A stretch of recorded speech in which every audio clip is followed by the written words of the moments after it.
Mga praktikal na life hacks ang huling tip makakatulong sa iyo makapag-ipon para makabili ng bahay. Isa, kapag tumatalsik ang tubig sa iyong puwit habang dumudumi, hindi ito malinis. Maglagay lang ng isang piraso ng tissue paper sa butas ng inidoro para maiwasan ang pagtilamsik.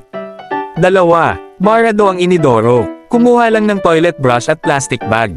Balutin ang brush ng plastic gamitin ng 2 o 3 patong kung manipis ang plastic.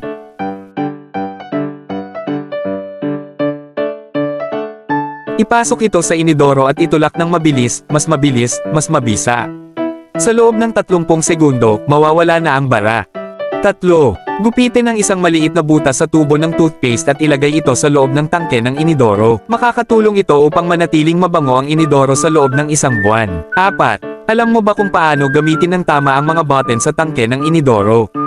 Pindutin ang maliit na button para kalahating tubig lang ang lumabas. Pindutin ang malaking button para sa buong tubig. Pindutin pareho para sa pinakamalakas na pressure ng tubig. 5. Painitin ang toothbrush gamit ang lighter at baluktutin ito pataas, mas madaling linisin ang loob ng inidoro gamit ito.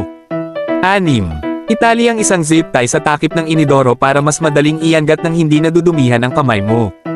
7. Punan ng tubig ang isang plastic bottle at ilagay ito sa tangke ng inidoro. Makakatipid ka sa tubig, tataas ang water pressure, at makakatulong ito sa iyo na makaipon para makabili ng bahay.